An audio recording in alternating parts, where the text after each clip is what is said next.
Dear technical education student, नमस्कार। इस विकट परिस्थिति में जब पूरा देश कोविड-19 महामारी से जूझ रहा है और हम सब घर में रहकर देश के प्रति अपने कर्तव्यों का निर्वाह कर रहे हैं, इस परिस्थिति में आपकी सहायता हेतु मैं अनुराग गौतम एम्बिशन टेक शिक्षा एवं सामाजिक कार्य संस्थान की ओर से आपके लिए कुछ महत्वपूर्ण तकनीकी विषयों पर आधारित वीडियो लेकर आया हूँ। मुझे आशा है ये पाठ्य सामग्री आपके भविष्य में उपयोगी साबित होगी। साथ ही मुझे विश्वास है कि आप स्वस्थ होंगे एवं घर पर रहते हुए सामाजिक दूरी का पालन पूर्ण निष्ठा से कर रहे होंगे। एजुकेशन की तरफ से आप लोगों के लिए आज फर्स्ट टॉपिक है ट्रांसफार्मर परिणामित्र, जो एक स्थितिक मशीन होती है। यह शक्ति का स्थानांतरण नियत आवृत्ति पर एक परिपथ से दूसरे परिपथ में करती है। ट्रांसफार्मर के जो प्रकार है वो निम्न 4 प्रकार है। पहला प्रकार VI परिवर्तन के आधार पर वोल्टेज एवं करंट को एक परिपथ से दूसरे परिपथ में घटाना एवं बढ़ाना। दूसरा प्रकार है संरचना के आधार पर जो आंतरिक संरचना ट्रांसफार्मर की बनाई जाती है वो इस प्रकार के रूप में बनाई जाती है। तीसरा है शक्ति स्थानांतरण के आधार पर इन्हें किन शक्तियों के लिए उपयोग में लिया जाएगा उस आधार पर इनको विभाजित किया गया है। तीसरा है मापक युक्ति के रूप में जो ट्रांसफार्मर है वो मापक युक्ति के रूप में किस प्रकार उपयोगी होते हैं उस आधार पर बांटा गया है। फर्स्ट जो प्रकार है इसमें स्टेप अप और स्टेप डाउन 2 प्रकार के होते हैं। स्टेप अप जो वोल्टेज को एक परिपथ से दूसरे परिपथ में बढ़ाने का काम करता है, जबकि स्टेप डाउन जो वोल्टेज को एक परिपथ से दूसरे परिपथ में घटाने का काम करता है। संरचना के आधार पर कोर टाइप और शेल टाइप है। कोर टाइप ट्रांसफार्मर का जो कोर है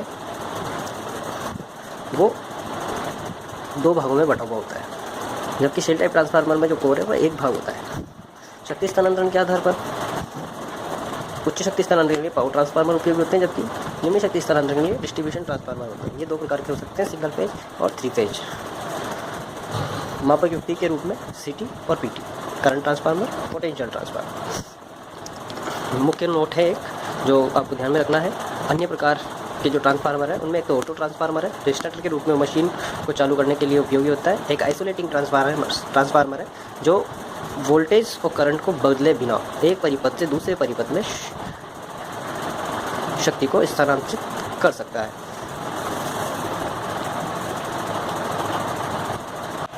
VI परिवर्तन के आधार पर ट्रांसफार्मर के 2 प्रकार है, स्टेप अप और स्टेप डाउन। इनके जो संरचना है इसमें प्राइमरी वाइंडिंग होती है जिसमें घेरों की संख्या कम रखी जाती है, और सेकेंडरी वाइंडिंग में घेरों की संख्या ज़्यादा रखी जाती है। प्राइमरी वाइंडिंग साइड वो होगी जहाँ पर इनपुट सप्लाई दी जाएगी, जबकि सेकेंडरी वाइंडिंग वो होगी जिस पर लोड जुड़ा हुआ होगा।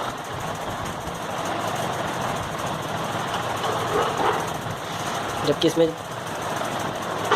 प्राइमरी साइड वो होगी जिसमें घेरों की संख्या ज़्यादा होगी, और सेकेंडरी वाइंडिंग वो होगी जिसमें घेरों की संख्या कम होगी।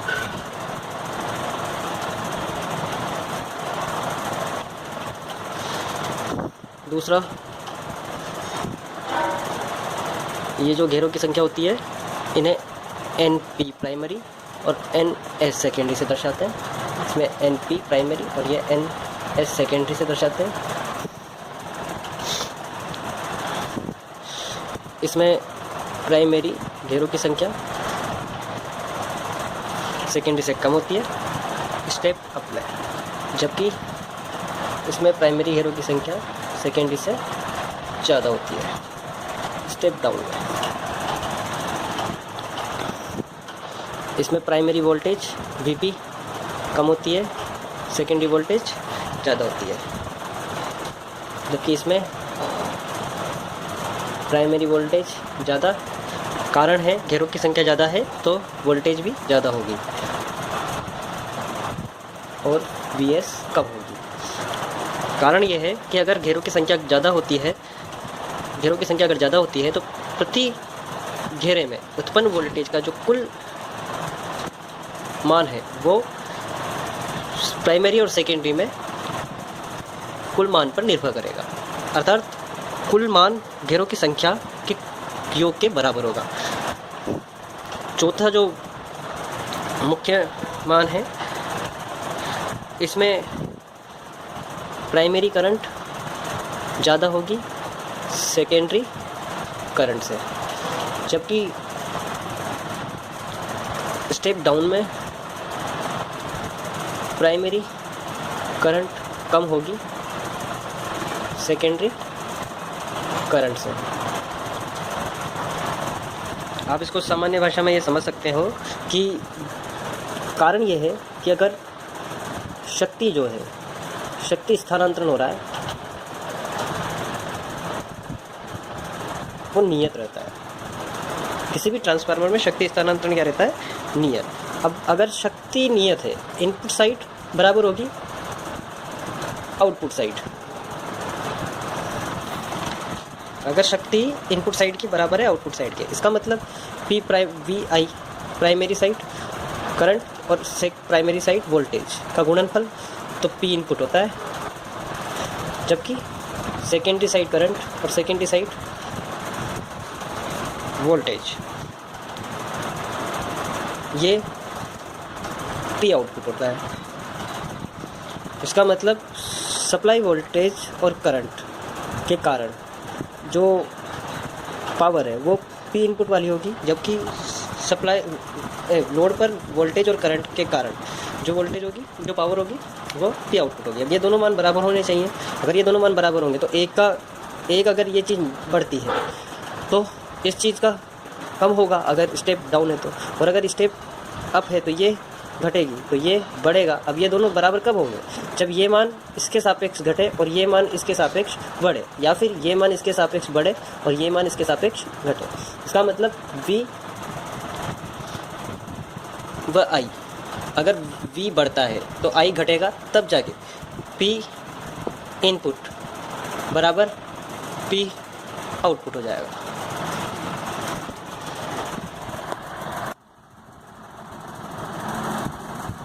Step up step down transformer की वाइंडिंग को समझने के लिए ये ध्यान में रखना है कि अगर स्टेप अप ट्रांसफार्मर है तो प्राइमरी साइड जो है ये कम घेरे एवं मोटे तार की बनी होगी। इसके विपरीत सेकेंडरी साइड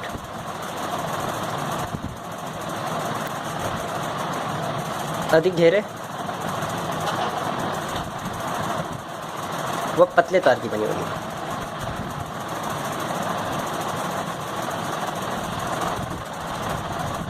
यही कारण है कि अगर प्राइमरी साइड कम घेरे हैं तो वोल्टेज कम होगा और मोटे तार की है तो करंट ज़्यादा होगी। इसी प्रकार सेकेंडरी साइड अगर अधिक घेरे हैं तो वोल्टेज ज़्यादा होगा और पतला तार है तो धारा कम प्रवाहित होगी, जबकि स्टेप डाउन ट्रांसफार्मर में इसके विपरीत होगा। विपरीत समझ सकते हो। प्राइमरी साइड ये भी जस्ट बताया था, NP ज़्यादा और NS कम। NP जो ज़्यादा है वो पतली होगी, जबकि जो कम है वो मोटी होगी। इन दोनों वाइंडिंग का धारा और वोल्टेजता के कारण ही चालक का उपयोग मोटा या पतला किया जाता है। Step up step down transformer के लिए एक मुख्य टॉपिक है ट्रांसफार्मर रेशियो।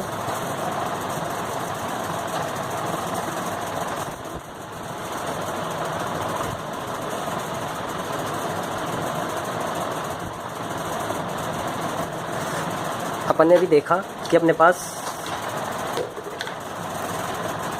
तीन चीज़ें हैं। एक तो है वोल्टेज, चाहे फिर वो प्राइमरी वो सेकेंडरी की होगी। दूसरी है करंट,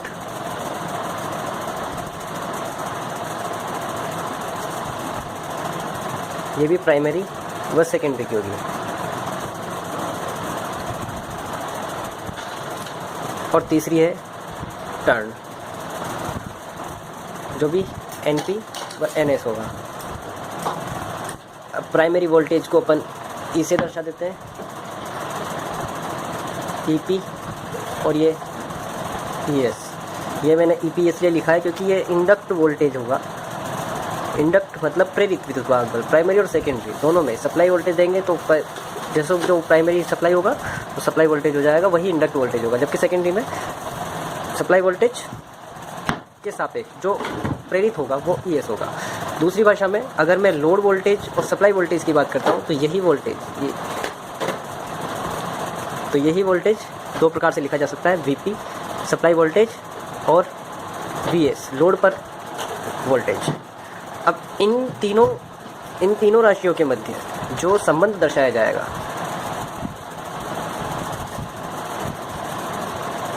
इसी को अपन बोलेंगे ट्रांसफार्मर रेशो। इस ट्रांसफार्मर रेशो को कैसे दर्शाया जाता है, एक बात हमेशा ध्यान में रखना कि द्वितीयक भाग अर्थात सेकेंडरी ऊपर ट्रांसफार्मर रेशो के लिए लिया जाता है, जबकि प्राथमिक भाग प्राइमरी भाग हमेशा हर के रूप में लिया जाता है। और यही आपका क्या होता है, ट्रांसफार्मर रेशो होता है। अब अगर ट्रांसफार्मर रेशो में वोल्टेज के लिए निकालूं तो वोल्टेज ट्रांसफार्मर रेशो होता है, करंट के लिए निकालूं तो करंट ट्रांसफार्मर रेशो होता है, और टर्न्स मतलब घेरों की संख्या के लिए निकालूं तो घेरों की संख्या के रेशो होता है। इसका मतलब अगर मैं तीनों अलग अलग वोल्टेज, करंट और घेरों के लिए निकालता हूँ, ये तीनों का मान के बराबर ही आता है, अर्थात तीनों एक दूसरे के बराबर होते हैं। आप इसको देख सकते हैं, इसको मैं ऐसे लिखूँगा के बराबर, अगर मैं वोल्टेज के लिए लिखता हूँ तो V ऊपर पहले लिखना है द्वितीयक, तो VS बटे VP या ES बटे EP।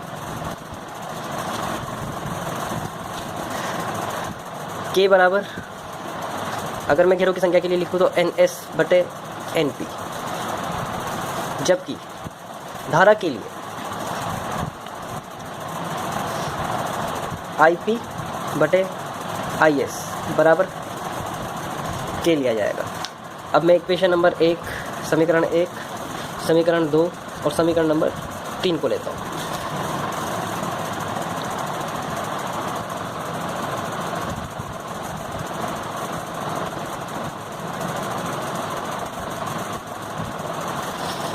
जब अपन इन तीनों समीकरणों को देखते हैं तो आपका जो ट्रांसफार्मर रेशो है, इन तीनों समीकरणों को एक बार ध्यान से देख लीजिए। ट्रांसफार्मर जो रेशो है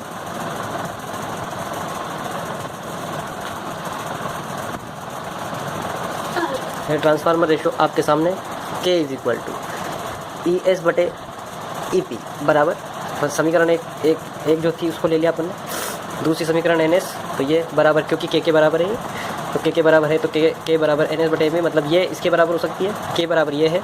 इन दोनों को देखो आप ध्यान से एक बार, ये बराबर ये है, तो दोनों समीकरण एक दूसरे के बराबर K के बराबर लिख सकता हूँ मैं, तो ये NS बटे NP = जो करंट है, करंट उल्टा होगा हमेशा ट्रांसफार्मर रेशो में, मतलब प्राइमरी करंट सेकेंडरी करंट के अनुपात को ही आप ट्रांसफार्मर करंट का अनुपात बोलोगे।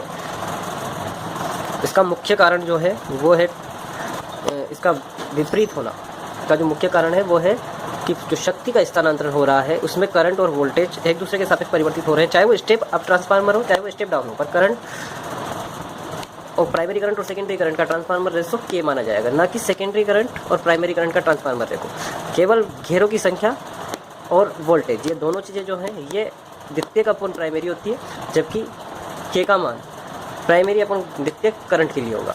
ठीक है, दूसरा रूप अगर मैं लिखना चाहूँ तो इसका 1/K व्युत्क्रम बराबर IS बटे IP लिख सकते हो आप, जबकि अगर मैं 1/K बराबर लिखता हूँ तो इधर में EP बटे ES लिखना पड़ेगा। इसी प्रकार NP बटे NS लिखना पड़ेगा। इस चीज़ का ध्यान रखना। इस पर अभी अपन न्यूमेरिकल करेंगे। न्यूमेरिकल से पहले एक नोट लिख लिया जाए।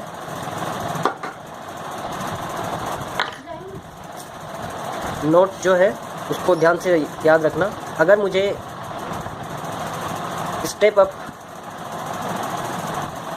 एक्समर के बारे में पता लगाना है कि स्टेप अप ट्रांसफार्मर कौन सा होगा, तो इसको पता लगाने के लिए आपको एक चीज़ हमेशा याद रखनी है कि VS सेकेंडरी वोल्टेज ज़्यादा होनी चाहिए VP से।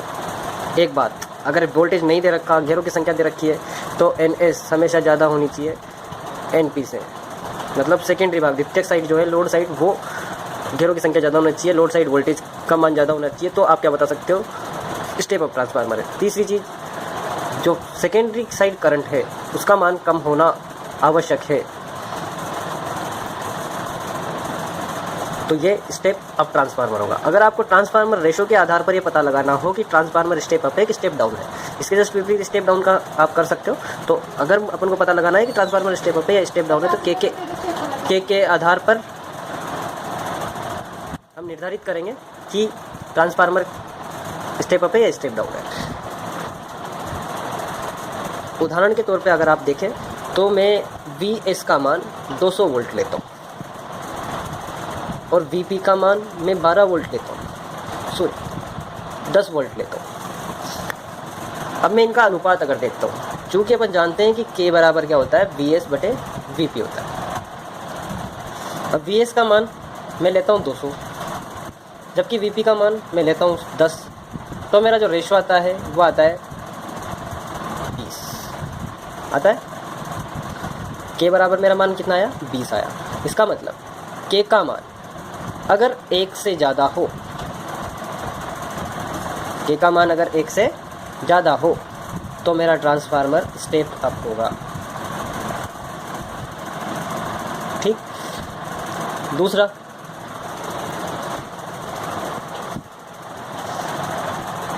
उदाहरण अगर अपन देखें तो VS कम है VP से, तो उसको अपन उल्टा करके देख लेते हैं कि अगर secondary voltage 10 volt step down transformer अगर होता तो 10 वोल्ट और ये 20 वोल्ट 200 वोल्ट। अब अपन को पता लगाना है कि K का मान के आधार पर कैसे, तो K इज इक्वल टू वही अपन करते हैं 10 बटे 20। तो ये मान अपन का जो आ रहा है साफ दिख रहा होगा, K का मान बहुत कम आ रहा है 1 से, उसका मतलब ये स्टेप डाउन ट्रांसफार्मर है। K का मान 1 से कम आ रहा है तो स्टेप डाउन ट्रांसफार्मर है। तो नोट में अपने दो बातें साफ हो जाती है, यदि K का मान 1 से ज़्यादा हो तो ट्रांसफार्मर का जो प्रकार होगा वो स्टेप अप होगा। सेकंड, K का मान अगर 1 से कम होता है तो ट्रांसफार्मर स्टेप डाउन होगा। और यदि कभी कभी अगर पूछ लिया जाए कि K का मान अगर 1 के बराबर हो, अर्थात घेरों की संख्या NS बराबर NP हो, या वोल्टेज परिवर्तित वोल्टेज कोई सी भी ना हो, मतलब सेकेंडरी वोल्टेज प्राइमरी वोल्टेज के बराबर हो, क्योंकि या फिर प्राइमरी करंट सेकेंडरी करंट के बराबर हो, क्योंकि इन तीनों अवस्थाओं में अगर मैं K का मान निकालता हूँ, क्योंकि ये बराबर है तो VP, तो ये दोनों बराबर है तो इन दोनों का मान बराबर आएगा। और अगर ये बराबर आता है तो एक दूसरे से कट जाएगा, कटने के बाद इसका मान किसके बराबर आएगा, 1 के बराबर। तो ये जो अवस्था होती है, ये अवस्था आइसोलेटिंग ट्रांसफार्मर के लिए होती है।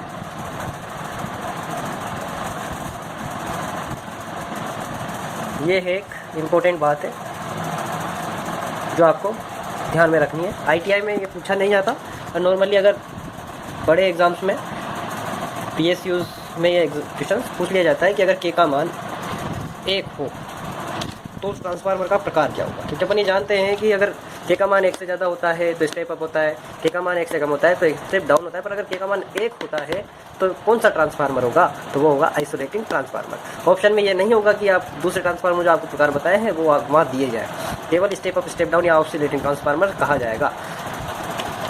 तो इस बात का खास ध्यान रखना है आपको। कभी K का मान 0 नहीं हो सकता, ये भी ध्यान में रखना। बहुत से बच्चे सोचेंगे कि सर ने K का मान 0 क्यों नहीं लिखा, तो K का मान 0 कभी भी ट्रांसफार्मर में नहीं हो सकता, पॉसिबल ही नहीं है, क्योंकि ट्रांसफार्मर में एक वाइंडिंग कभी उपयोग में नहीं ली जाती है, 2 वाइंडिंग होती है। K का मान 0 कब होगा, जब एक वाइंडिंग अनुपस्थित हो, तो उस अवस्था में अपन K का मान कभी 0 हो ही नहीं सकता। ठीक है।